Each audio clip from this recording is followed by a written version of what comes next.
Good afternoon, everybody. I'm going to go ahead and get started here. Before I do that, I just wanted to take a minute and say thank you to all of you for our staff. Looks like there's about 120 of you right now joined in. Just really appreciate everything you're doing to try to make the best of this situation. It definitely isn't an ideal situation, and things happen so quickly, but just day in and day out, I see evidence of your hard work. And the fact that you're trying to deliver instruction and learning with our students with efficacy, but not losing sight of the piece of compassion and care for one another and love for everything that we do. And so just really thank you for taking this challenge from that perspective. It means a lot to me, and it definitely means a lot to our students and to our community.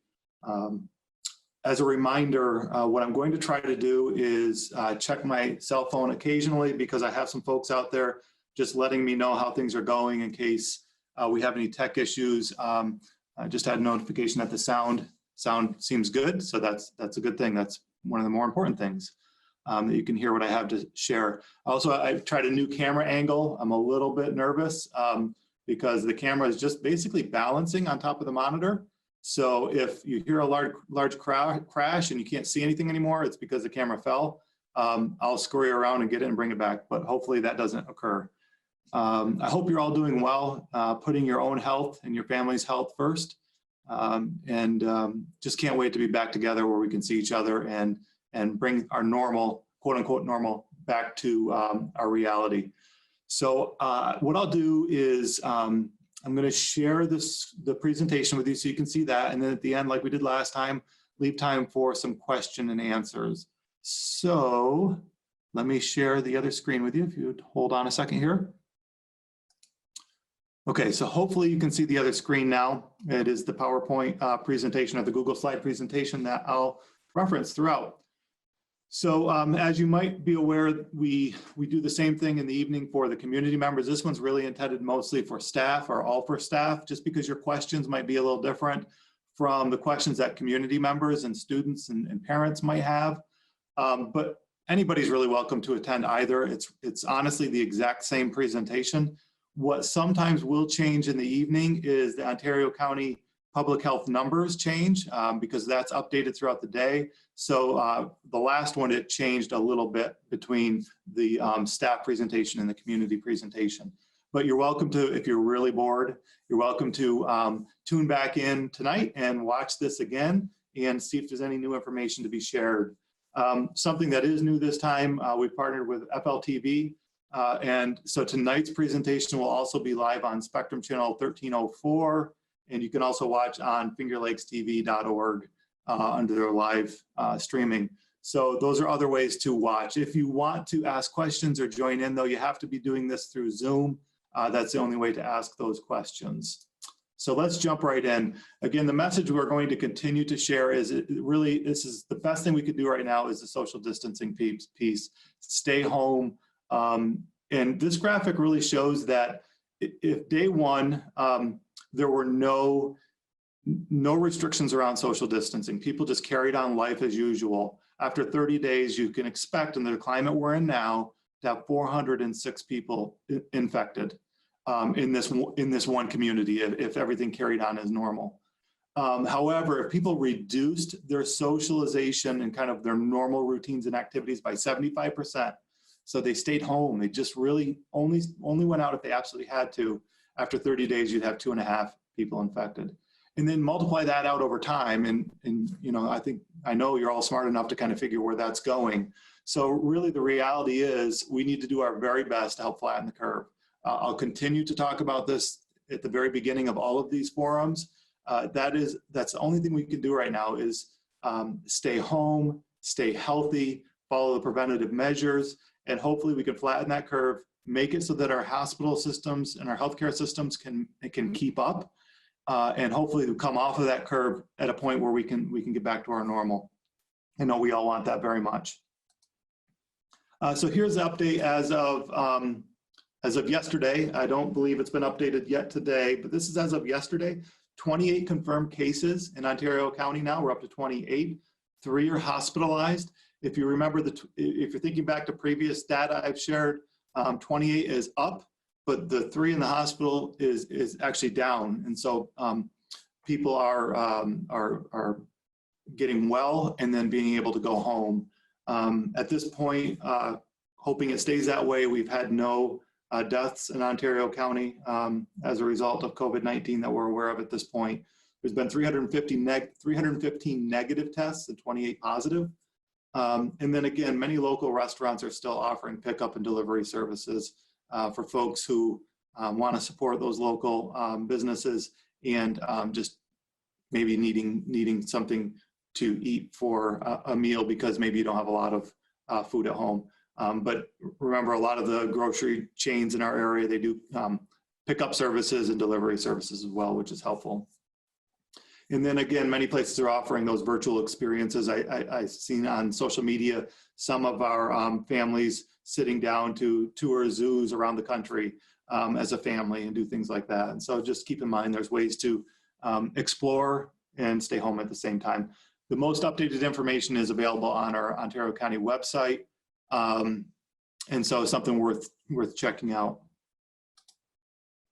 So last time we talked about kind of the order of events that have occurred. And so these are some events that have occurred since then. As you remember, on Friday, March 27th, our governor came out and said that he was extending our closure by 2 more weeks. So under his first order, we were supposed to come back on April 1st. He extended it 2 more weeks. That put us out until April 15th with a return date on April 15th. Remember, when we originally closed, we said April 13th, but the governor's orders overruled that.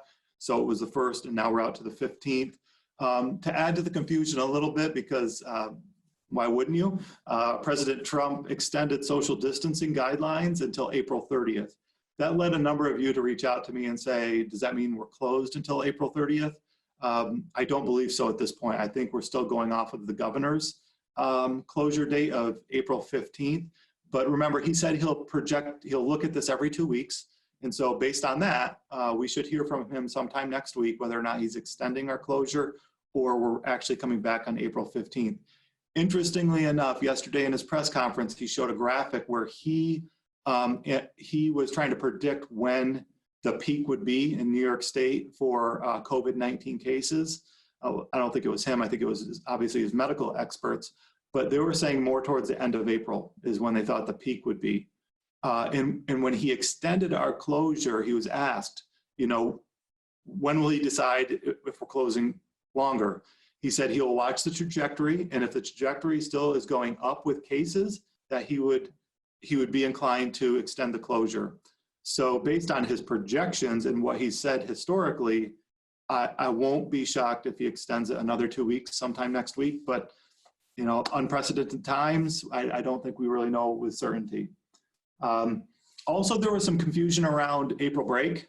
And so in the governor's order, it specifically said that during his closure from, I'm going off of memory here, but I believe it was March 18th until April 1st, and now until April 15th, that there is a waiver for the required 180 student days in school.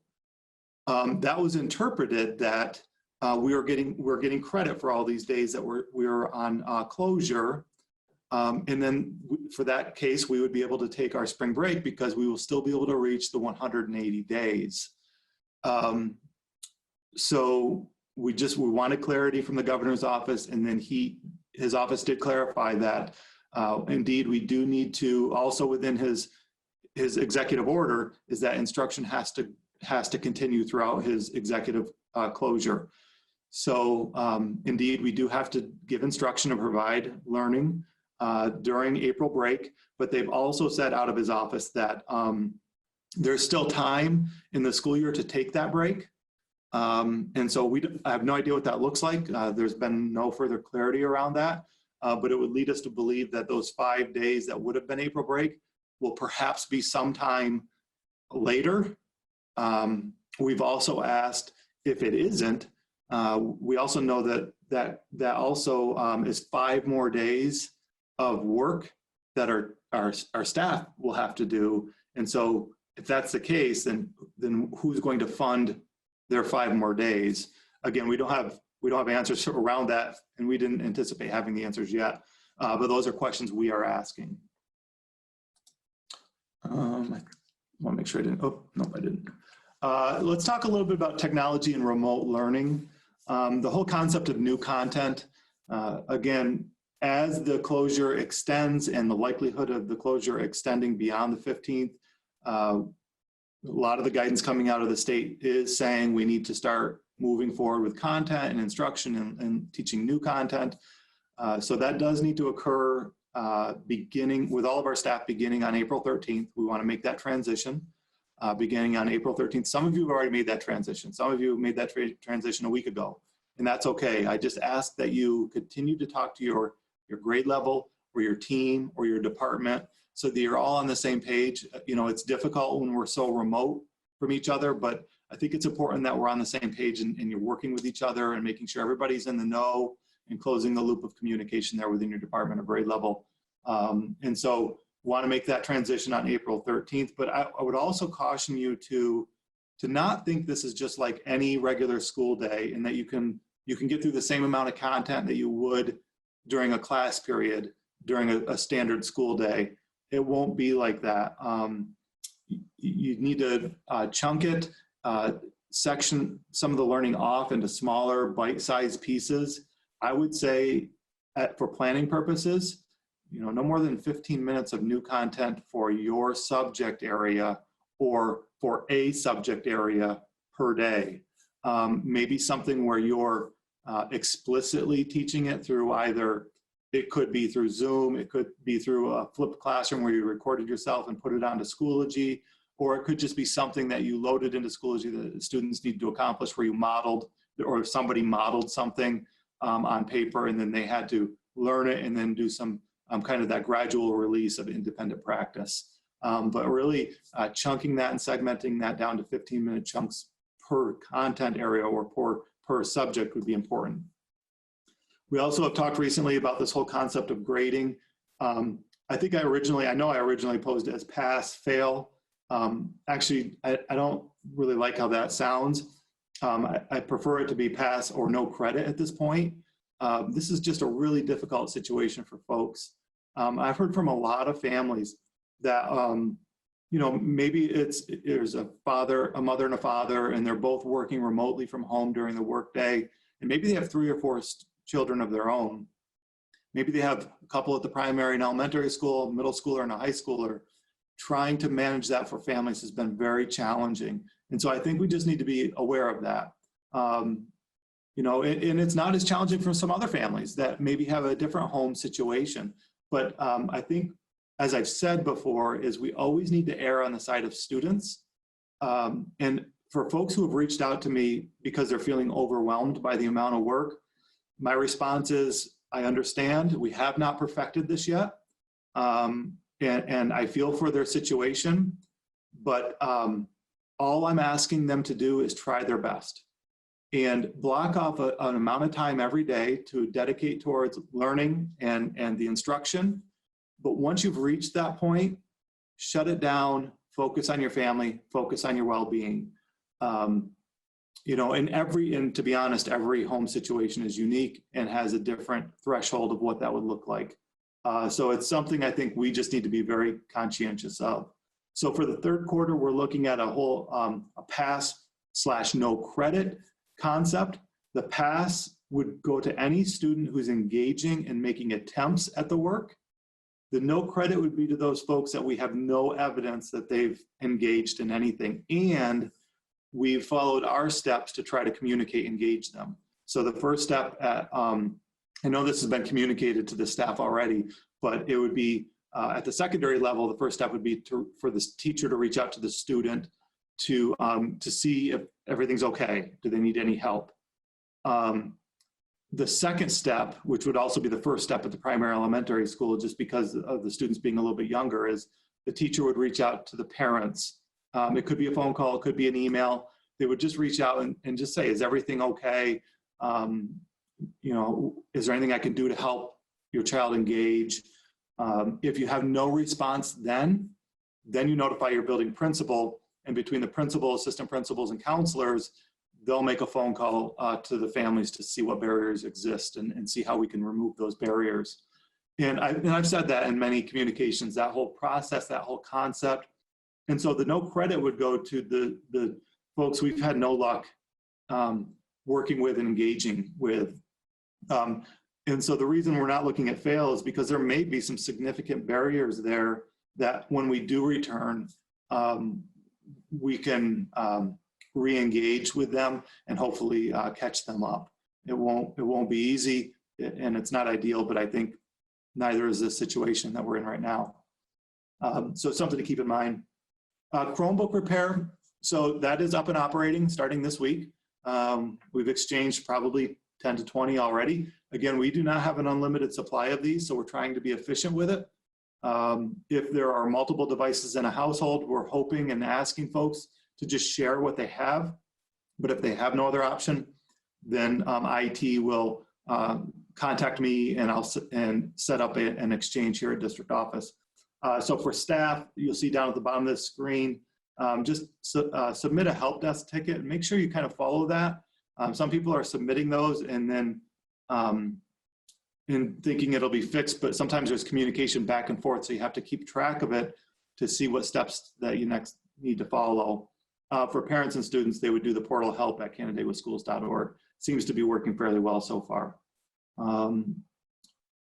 Internet speed and access. I just want to say we know this is a significant issue that we're all struggling with, and it's not specific to Canandaigua. It's a global issue. The internet and everybody is at capacity, and so things are really getting held up. We are specifically, I want to talk about Schoology here. I've heard from staff and students that they're really struggling with Schoology, that it's frozen a lot of the day, and they have to restart, and they just are getting frustrated. My worry is, as that frustration mounts with Schoology, does our engagement level decline because they're getting so frustrated? So for that reason, I've already started thinking and posing questions to our leadership team around, do we offer other options? Are there other options if people are willing and interested that they can explore and go down that road? Because maybe if fewer people are on Schoology, maybe it'll work a little bit better. I don't know. I'm not an IT expert, just trying to think of things here. Also, in relation to that, again, I'm just getting a text. I'll come back to that in a second. One of the things we just did today actually is all staff, you were operating with your devices through our district network and filtering systems. That's how your devices were set up. And because all staff and all students were going through our network and filtering system, we believe that was creating it to be slow or not very responsive. So we've removed all staff from having to go through our network and filtering system. So I just would ask, number one, I hope that helps with the speed of things and the usability of things. But I'd be remiss if I didn't remind you, make sure, please, that you're using your technology, your school issued technology for professional and appropriate purposes now that the filter is off. The text I got was just to kind of remind, or just to mention, number two, the pass no credit piece. There will be further information coming to staff on that tomorrow through the Office of Instruction weekly email. So you'll be able to see a little bit more detail on that than what I went into today.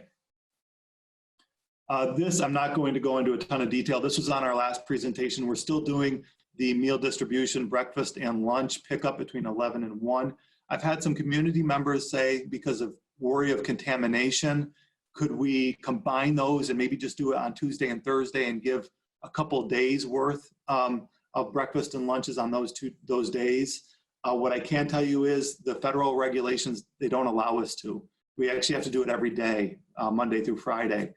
Some school districts are doing it on 1 or 2 days or 3 days, like was suggested, but we believe they don't know that they're doing it contrary to what the federal regulations state.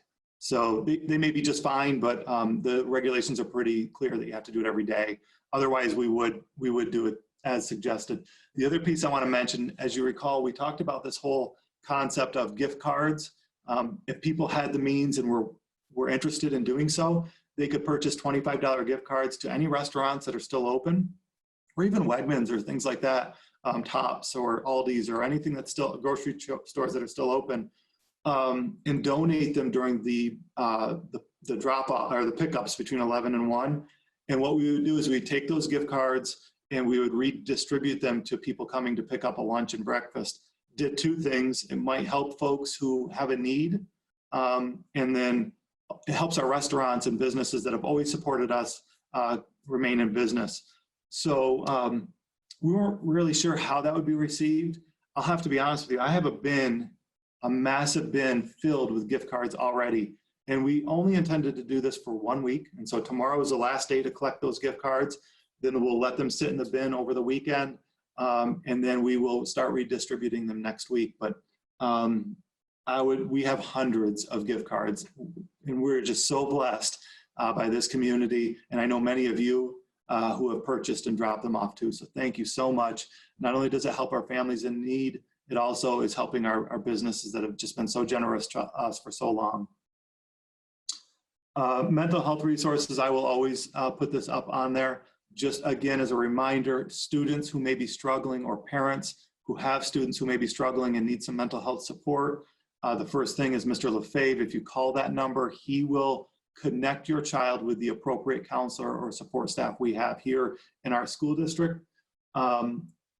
The next few, Ontario County Mental Health, the CPEP, Clifton Springs CPEP program, the Suicide Prevention Hotline, and the 211 resources. That's for everybody, students or adults. Please, I know this social distancing and this isolation can feel isolating. And so if you feel like you could use some help and someone to talk to, utilize these resources. And then the last one is really specific to our staff, our EAP program. There are numbers, there's a 24/7 number, and then there's a website. It's a new program we started using a couple of years ago, and we've had really positive feedback from our folks who have used it. So that's specific to you, and it's free employee assistance. So feel free to use that if the need exists.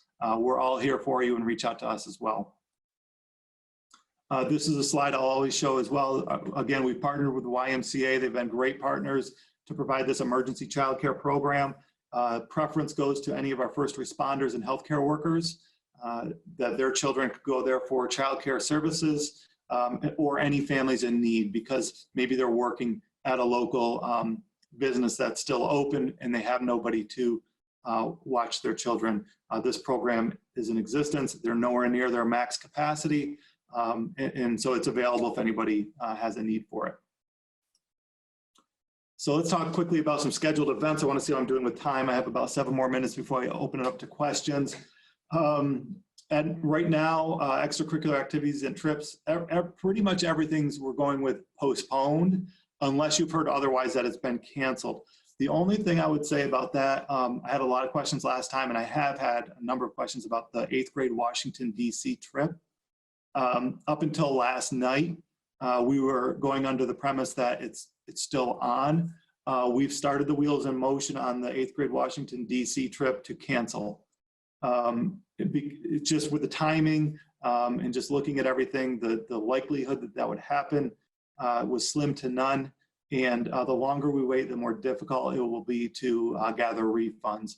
And that's a difficulty we're running in with all of our trips that have been canceled, is gathering refunds. Many of these travel companies do a lot of work up front and put a lot of time and resources towards it. And then for it not to happen would be a pretty significant issue for their business.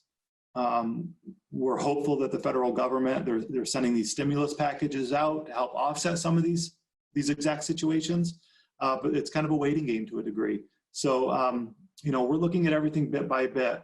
And if we can salvage some of our extracurricular activities and trips and things like that towards the end of the school year, if we're back in session, we'll work to do that. We want to. Again, I'll reference the ball and the prom and commencement. I'm getting regular questions about those. Obviously, very important events, and we want to see them happen, but we're taking it day by day, and we don't know. We hope if they can't happen, that we can find an alternative plan that will still be special for everybody involved. Spring sports right now, they're still on postponement. They're on hold. I know our directors of athletics are talking about ways to shorten the season. You know, maybe let's say we return, maybe they would do a week worth of practice and then go into games. But, you know, we also need to look at safety and injuries and things like that and not overdoing it. So really just trying to balance all of that. It's still up in the air, but it's something we talk about very often. Some of you may have seen that our May budget vote has been pushed back. The budget vote, the board elections, and the capital project vote until, according to the governor's office, at least June 1st. That's all we have right now is at least June 1st. So those have all been put on hold until a later date. Obviously, that makes it difficult knowing that our budget calendar runs from July 1, not from January 1. And so a really tight crunch there. We actually received that next one. I'll stay on number 3 for a minute. What we're hoping to do is create some videos to help inform our community and our staff about our budget. We usually do our roadshow and we present to a lot of people. We probably do 8 or 9 presentations, if not more, around the community and district on our budget. We're not going to be able to do that. So what we're hoping to do is create videos that we can share. Same thing with our capital project. We have a significant amount of work that needs to be done across the district. Again, I shared this last time, I'll share it again. None of it's really glamorous. It's just stuff that needs to be done. Otherwise our buildings are going to fall into disrepair. Things like boilers and parking lots and bathrooms that are not compliant, ADA compliant, that are really in deplorable, really in bad conditions. I'm not gonna say deplorable because our staff works so hard to clean them and keep them in good shape, but they're significantly outdated and need some attention. The fiscal outlook, Governor Cuomo's office sent out our budget yesterday, in fact. So I shared with you before that typically the governor gives his budget in January, and that's what we start building our budget off of, with the hope that the governor's budget is the floor. And the actual numbers right before we adopt a budget, when they come out, are better. That's typically how it works. Knowing the situation we're in right now with the market, with COVID-19, with everything that's happening, we were bracing for some difficulties because the governor's office told us to. And true to his word, it's a difficult budget. We're anticipating probably a significant $500,000 take back from the state government, which makes it really hard to plan for. Now, right now, that $500,000 take back is being supplemented by a federal stimulus, but it still leaves opportunity for, during next school year, the state government to take that I forget what the name that they're calling it. It's a pandemic take back, essentially is what they're calling it, that $500,000 back during next year's school year, which is a whole other set of financial difficulties to manage. So again, this just came out yesterday. We've been working really hard to understand it and what the implications are and trying to come up with a plan. It won't be easy, but we're going to work hard to do always what's best for our students. But again, we'll share more as we learn more. I also want to make a note here down in caps and in red, or not capitals, but in red, is just as a reminder, all of our facilities, including our athletic fields and fields in general, tracks, everything, courts, tennis courts, they're all closed. And it's not because we don't want people using them, because typically under normal circumstances, we love when people use them. We love to see that buzz and energy and excitement of people competing on those surfaces. But given our circumstances that we have right now, they're all closed, and we've locked off as much as we can. And we have the city police patrolling our property just to maintain safety. And we've asked them, if anybody is on those facilities, to please just ask them to disperse. We're trying to keep our facilities closed and disinfected. So please help us with following those guidelines. I mentioned on that previous slide, kind of extracurricular activities. I put a communication out and I challenged everyone here, the community, staff, to think of ways we can celebrate kids. Think of ways we can shine a bright light on our students and what all the amazing things they do. And just today, I've seen some really great videos that people have put together celebrating our students. Last night, there was kind of a virtual concert celebrating I believe it was our 5th grade music students. I think it was band. But one of the other things we did was we actually streamed a recording that we did a few weeks ago before the closure of Mamma Mia.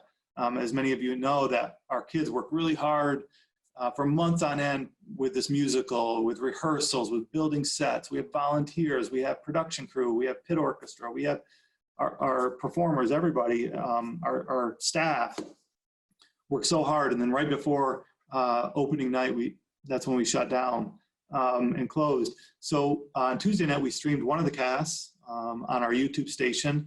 And on Thursday night, we're streaming the other cast. And so all you have to do is go to our website. You'll see our YouTube link, or you can type in the YouTube link here on the screen, 7 o'clock tonight, and you can see the other cast perform.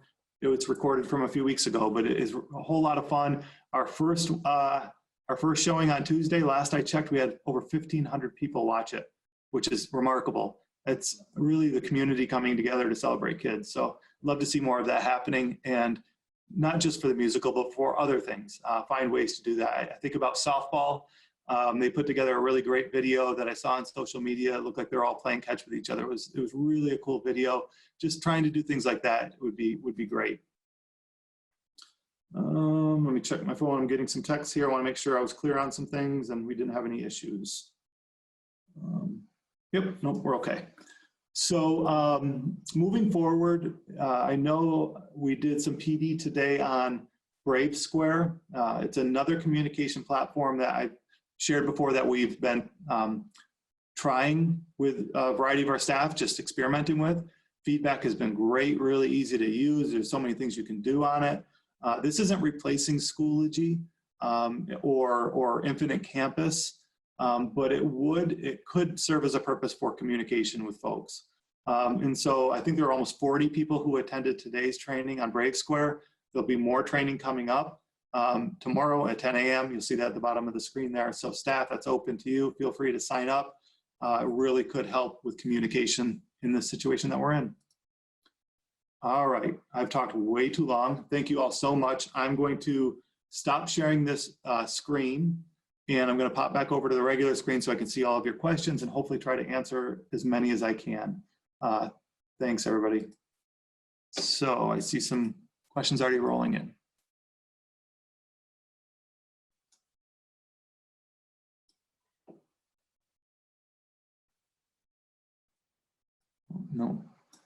No, Susie, stay. We have, so last time people were blocked off, absolutely. We're up to, we can have 1,000 people here doing this webinar with me now, so perfectly fine. We're only up to just under 200, so we're doing fine. Now everybody can stay on. So here's one of the comments about Schoology, how difficult it is, and Google to a degree. We absolutely understand. I've heard it from staff, I've heard it from students, I've heard it from parents. Again, it's not a Canandaigua issue. It's just, it's a Schoology issue. It's a Google issue. It's internet issue. It's all of those things. All we're asking is try to do the best you can. And I like how this question was posed. You say specifically between 10:30 a.m. and 2 p.m. It's probably the worst. Agreed. It is, because that's when a lot of us in our area are trying to do work. I have found early mornings, late evenings is okay. I've even found a lot of difficulty between like 4 p.m. and 7 or 8 p.m. It's been really slow, but I'm experiencing it too. We all are. So just try your best. That's all we can ask for right now. Someone's asking, what does pass, no credit look like in Infinite Campus? We'll have to work with Dan Bowman's team on that to really see how you mark that and how does it look. But just know that more information will be coming tomorrow in the communication coming from Matt Schraggy's office, specific to the whole pass, no credit concept. Again, we don't have it all figured out yet, but we do know we don't want this situation to hurt students. But at the same time, we want them to value learning and that instruction and education continues. It's a really delicate balance, and we certainly have not figured it out. For those of you who may not know how to ask questions, there should be somewhere around your screen, it could be bottom or top, a little piece that says Q&A. If you click on that, you can type in your question. Another question: with this pass, no credit, how will final grades be calculated? Great question. So we have first quarter grades, we have second quarter grades. Third quarter grades will operate on a pass/no credit type of a concept. Fourth quarter may as well, but if we're back and we can have some of our fourth quarter, maybe it doesn't have to. Some of that's kind of up in the air and yet to be determined. We're looking at other schools across the country and how they're managing it. And people are all over the board. And so I'm very open to concepts. If people are seeing things that they think would work well and not and would be fair, I guess is the right word to say, share it with us. We'll be happy to take a look at it. We don't have the answer to that yet. Good question about buying a gift card if you can't pick it up or bring it to the school. So some restaurants will let you buy gift cards over the phone. And I'm not sure about delivering it, but they might even deliver it. I'm not sure. I would ask you to perhaps call some restaurants if you want to buy a gift card and you're not able to leave the house. Can you do it over the phone? And would they be willing to deliver it between 11 and 1 and drop it off? They may very well. Some restaurants, and I won't say their name because maybe more than I know, are seeing what we're doing with this and offering a buy one, get one. So if you buy one $25 gift card, they'll donate another one on top of it all. And so I know I took advantage of that with one restaurant last night, and I thought it was very generous of them to do that. Great question. I'm glad it came up, actually. The whole concept of a teacher parade. So we've started receiving that question today. Can we arrange a teacher parade? Interestingly enough, yesterday we heard from the police departments that they are discouraging teacher parades because it goes against the order for no unnecessary travel. And believe it or not, it also encourages gatherings. So they've asked for no more of those to occur. I know a border district did a large one yesterday. They were literally in the middle of it when some of the police departments were asking for folks to not do that in our region. So it was too late for them to turn back. They were already in the middle of it. But it would be great. I know one of our middle school teams did a virtual kind of video celebrating their students, and teachers recorded messages and then they put it out there on social media. And so maybe that's what we need to look at, something like that. The video was really well done and heartfelt. Yep, Jim, thanks for that question. So I mentioned we would videotape ourselves doing kind of budget presentations and capital project presentations. I should have said, we'll also do this. We'll do these kind of forum webinars for budget and capital project as well. So people can ask questions. It's a great question. So clarification, DC trip in 8th grade, is it canceled? Yeah, it's canceled. We started canceling it as of last night. That has not been formally communicated to the families yet, because like I said, we just started the wheels in motion last night. I guess this is a formal communication. Word will start traveling and we'll make it more formal in the next day or two. So special area teachers. Okay, this is a really good question that I don't think we've actually explicitly talked about, but I think the answer is available. So special area teachers, because you see so many students, literally hundreds and hundreds, what do you do if you have significantly more students not engaging than others? So what I'd ask you to do is try to email parents if possible, but you might want to cross-reference with your building principal because they may be already in the motion of contacting some folks. So you may want to hold off and contact maybe your principals tomorrow at some point with email them a list of students that you have that you feel aren't engaging. And because what we don't want is for all the different classroom teachers calling and reaching out and principals and counselors. What we don't want to do is inundate and overwhelm families with all these calls. So I would ask special area teachers to reach out to their principals to make sure that maybe something hasn't already been communicated. Next question is, I mentioned how tight the budget will be, and the question is very direct. Are we looking to cut jobs?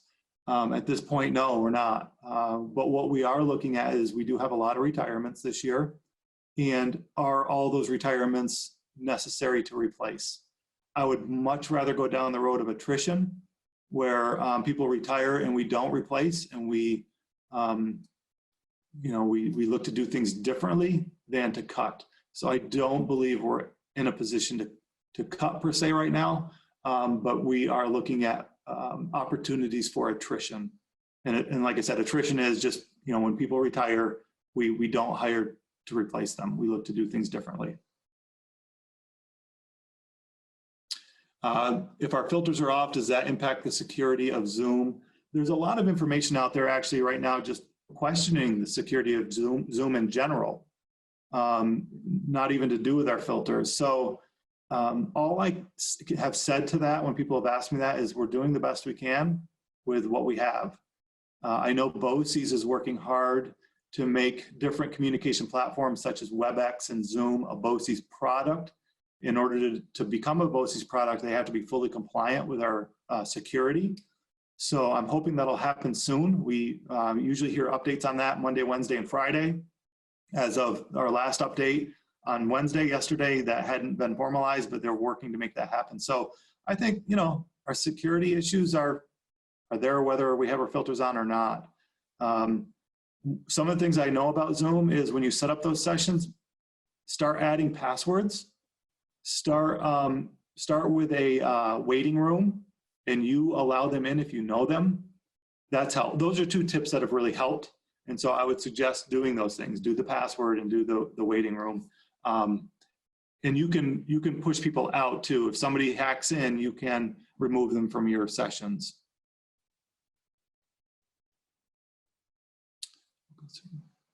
Again, this is a question about layoffs. Again, I don't anticipate that at this point. We're just looking at attrition at this point. We've had no talk of cutting positions. So, and I hope we don't have to get to that. Do I think there'll be summer school? I hope so. Again, everything is just kind of day by day. We're not entirely sure where we're going and how long we'll be out for. Other states have canceled for the rest of the school year already. I think California just announced it recently. Their year ends before ours anyway, but still. If I was looking at the governor's document he showed yesterday with a projected peak, and it was at the end of April, and then, through May, it came down and really kind of leveled off by the end of May. I'm hoping we're back end of May, early June, somewhere in that. I know it's a big range, but somewhere in that range. So we can at least have 3 or 4 weeks with students and maybe kind of do some pretty significant just celebration of kids and success and salvage some pieces is what my hope is. But getting back to your question about summer school, if that were to happen, then yeah, I think there would be summer school, but not for everybody. Just traditional summer school is what I would anticipate. Yeah, so distinction for students who maybe were failing before this situation. So let's just say we looked at this entire year, and I'm just talking out loud and in front of everybody right now. Let's say we looked at this whole entire year as a pass-fail year. We look at it all that way. So the question is, if we're erring on the side of students and they're doing well right now, or they're doing well to end the year, what if they failed quarter 1 and 2? Do they pass, just giving our circumstance? I think we have to look at that. I think, some schools are looking at quarter 1 and 2 and saying the only way you will fail is if you got no credit or a fail during closure, and you failed quarters 1 and 2. That leads me to believe they're saying if they get credit while we're closed, but failed quarter 1 and 2, maybe they get credit and pass. We've not made that determination. Again, we want to err on the side of students, knowing this is a very difficult situation. You know, I'll just speak to my own kids. I know my own kids are typically fairly good students. One of them, I think, is managing it, for my older two anyway. One of them, I think, is managing it fairly well. I think the other one is struggling because he benefits from direct and explicit instructions and being told exactly what to do. And in some instances, this is very confusing for him. And then my youngest is, you know, just like school. I mean, she's loving it no matter what. But I guess the reason I say that is this is tough on families. This is tough on kids. This is tough on all of you. And so we just have to be very thoughtful about this. And the last thing I want to do is take a really difficult situation and all of a sudden become punitive. That I don't think is what's best for kids.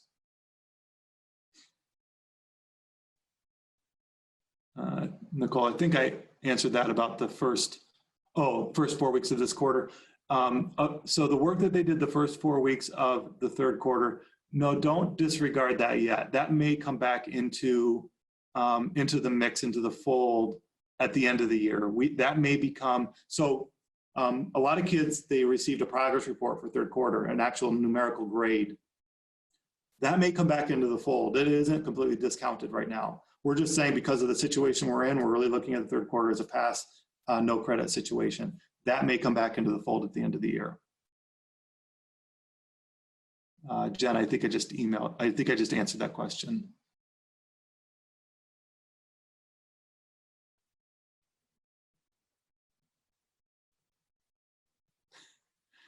Yeah, this is a great question. So now that we're looking at Parent Square, Brave Square, it's just another communication platform. Is this going to just add to confusion for students and parents? They're not familiar with it. It's a risk. The last thing we wanted to do is add something right now. But because we've been struggling with communication and because the feedback has been so positive for Brave Square and the people who have used it are just so thankful they've been using it and are comfortable with it, we felt like we had to try to put it out there as an option. The hope is in the future that Brave Square replaces things like Remind, the team apps, even your need to email through Schoology. Now, Schoology will still house learning, but it doesn't need to house the communication. In all the different ways people communicate with different clubs and activities and sports teams and things like that, the hope is that Brave Square becomes the one and only. And lessens the confusion for parents. But right now, that confusion will exist. And I actually communicated that with a parent. I wish I could take that and make it go away. But we're not at that point where we can just go, all right, everything's going through Brave Square now. We're not there. And we're not going to be there.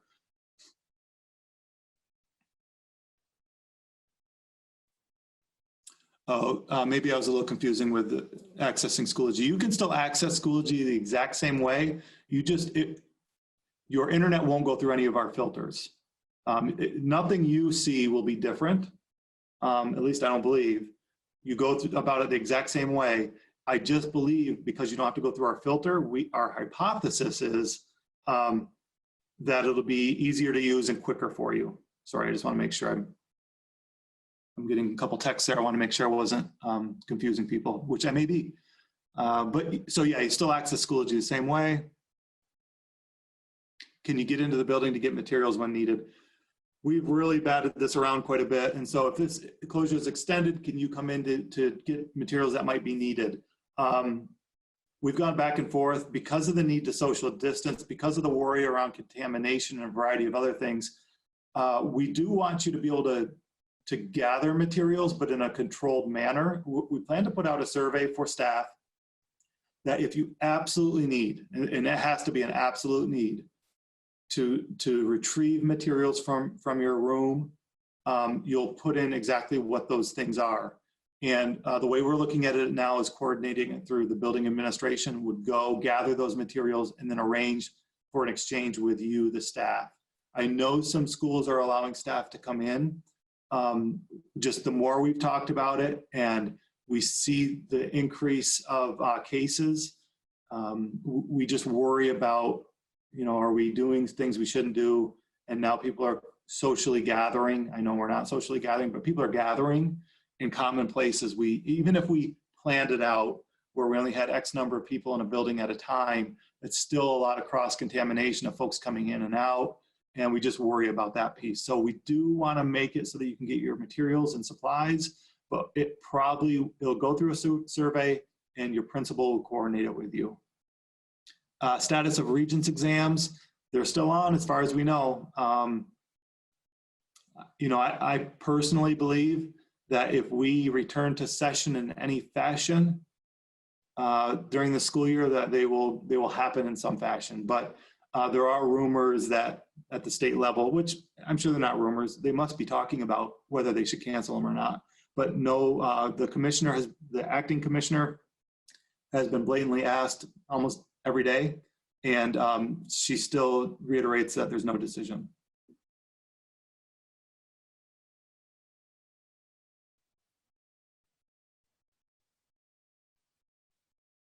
So I have a comment in here. I don't entirely know what it means, but I'm going to read it because it might be helpful to our special area teachers. Oh, I think I know. Special area teachers need to open up their link settings to public because their links do not open. Otherwise, hence it looks like children are not viewing their lessons. So I think that means in Schoology or IC, you have to open up your link settings to public. And then, so what appears as though many are not looking at your assignments or your lessons, they actually may be, it's just your setting. I think that's what you mean. So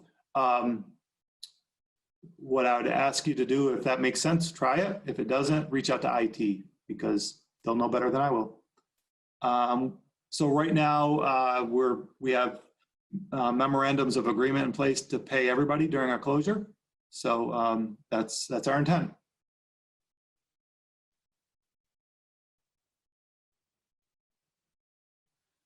Good question about, if we did this whole concept of pass, no credit, would students have to make up a grade level maybe in the first quarter next year? Good question. I'm going to actually pose that question back to all of you. Given our circumstances, I think it would be naive or silly of us to not look at the first quarter of next year differently, period. We're going to have to review content that perhaps was missed during the second half of this year. So if they're 10th graders going on to 11th grade, I think those core subject areas need to really look at content from the spring semester and review topics. I just think we have to look at it that way.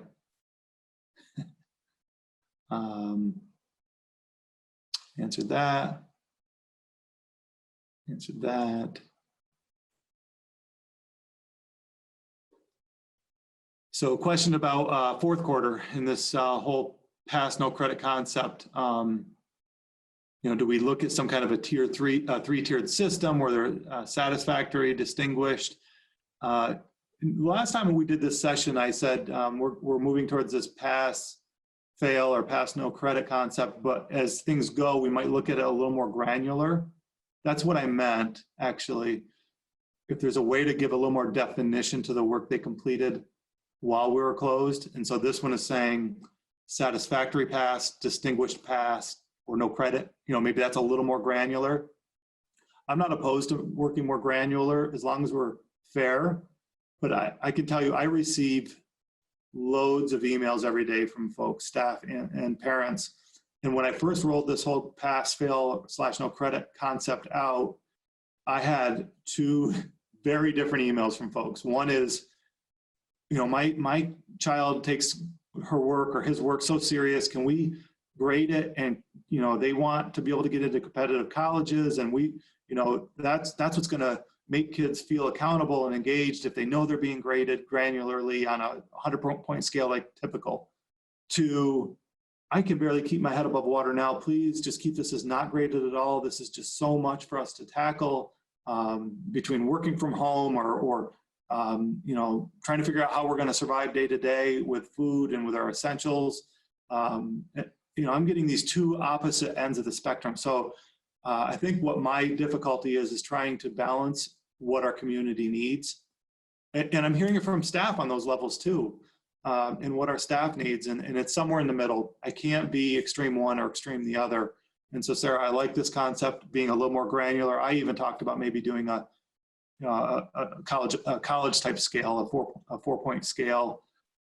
We've even looked at a 65 to 100 scale where, they're segmented off as a D, C, a B, and an A, and that's it. And, they all fall somewhere within there.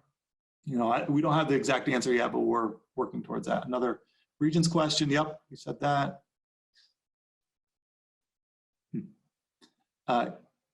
Yeah, so a question for any of our paras and support staff to communicate with kids via Zoom, missing their kids.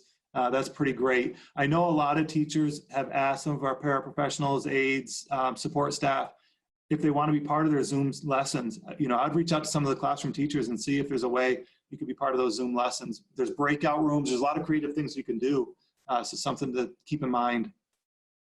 Yeah, everybody wants to know about Regents. So far they're on, but we'll see.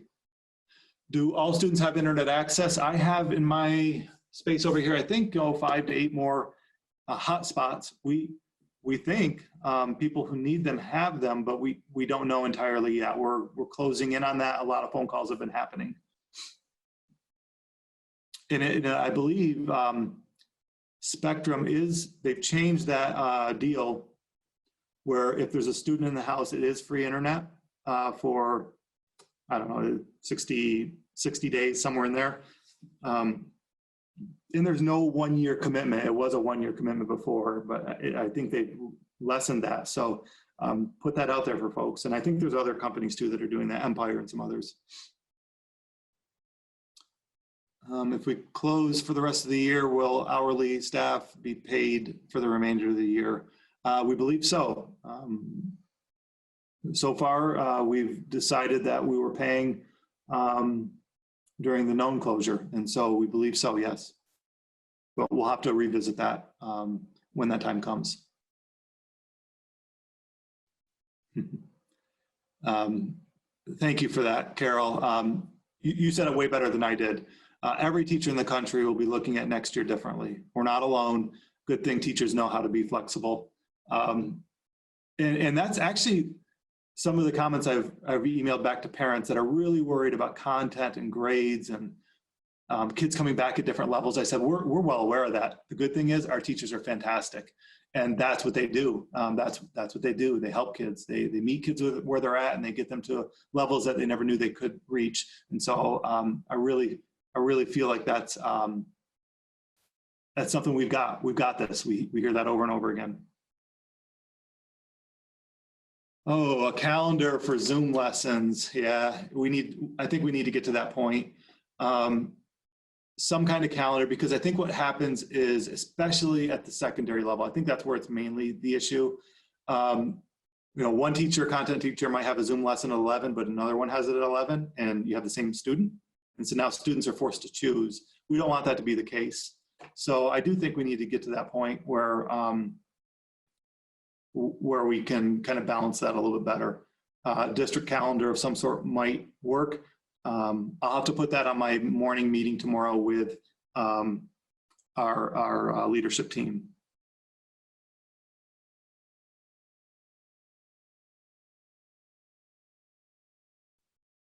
For those of you, so yep, I have a couple of notes that are coming in. For those of you who are creating YouTube channels, please make sure you work with IT so we can make sure it's approved and so that people can view it properly. The whole question about the granular credit, there'll be more information coming from the Office of Instruction, but we continue to talk about that.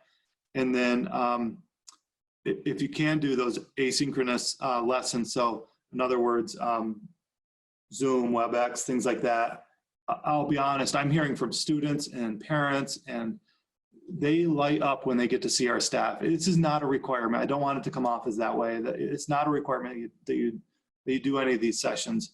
But what's become clear is, I think everybody that holds the song, so I'll quote a song, You don't know what you've got until it's gone. And so kids will complain about having to go to school, right? Yesterday I joked and I sent that headline from Governor Cuomo that by executive order, he's demanded that all K-12 students repeat the grade next year that they're in this year. It's a joke, April Fools. I can't tell you the number of students, even seniors said, sign me up, I'll do it again. Because I think they're realizing that this is tough and this is not how they pictured their school year to go. So it mattered, the relationships matter between each other, students, with their teachers, between teachers. And so anytime you can go face to face with them and just kind of see each other, they light up and they love it. And so just something to consider. Again, it's not a requirement. And I don't mean to come off as though I'm applying pressure to do that, because I truly am not. If it's not your comfort zone, don't do it. I don't want you to do something that would make you incredibly uncomfortable, but it does matter to them. Okay. Yeah, so maybe a Zoom calendar for the middle school and one for CA, because that's where it's the larger issue at the secondary level where kids have so many different teachers. The primary elementary, it's not nearly as big of an issue. Okay, I got through all the questions. You were kind. Oh, wait a minute.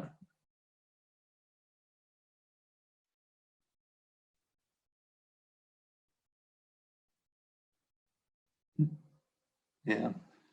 Yeah, so pieces with the Zoom sessions, again, I think, just know not all kids are going to be able to attend. Even if we have a calendar and it's balanced, kids are going to have connectivity issues in the middle of the day and their computers are going to freeze up. It's happened to some of my Zoom meetings where people had a hard time getting in there. Maybe they can call in as an alternative, but maybe they can't because someone else in their house is using the phone or they don't have a phone. So it won't be perfect. So we never should make it a requirement for a student to attend these Zoom sessions because they may not be able to. And there was another point I wanted to make about that, but oh, I know what it was. So something we're learning and something I think teachers, if you're holding Zoom sessions, you may want to communicate, and certainly we'll communicate as well. I'll even mention it tonight in the community forum if I remember, is attire and how people are presenting themselves. So, our kids know how to dress appropriately when they come to school, but when they're home, I've heard from a few staff members that feel like when they've done these Zoom sessions that kids are wearing maybe their pajamas and it makes them uncomfortable because maybe it's more revealing than what it should be. And that would be a very uncomfortable situation. So if you're going to host a Zoom session, just have a disclaimer on there, folks. Please make sure you're dressed appropriately or that sort of thing. I know it's a really kind of sensitive topic, but I'll reiterate it tonight, hopefully in the community conversation. And if I forget because I start rambling, I'll try to do that in writing as well. Okay. Thanks, Nyla. Can't wait to ride the bus with you again. I still remember that. It was a lot of fun. So anyway, I think I got through all the pieces of this. Again, we'll try to do these weekly and answer any questions you have. I know I don't have a ton of answers, but I have some. And this is kind of therapeutic for me because I feel like I'm talking to a couple hundred friends. So I wish I could see you all, but this will have to do for now. So thanks, everybody. Take care of yourselves. If you need anything, give me an email, give me a call, whatever works, okay? Be safe. We will see you later if I can figure out how to end this. Oh, okay. Take care, everybody.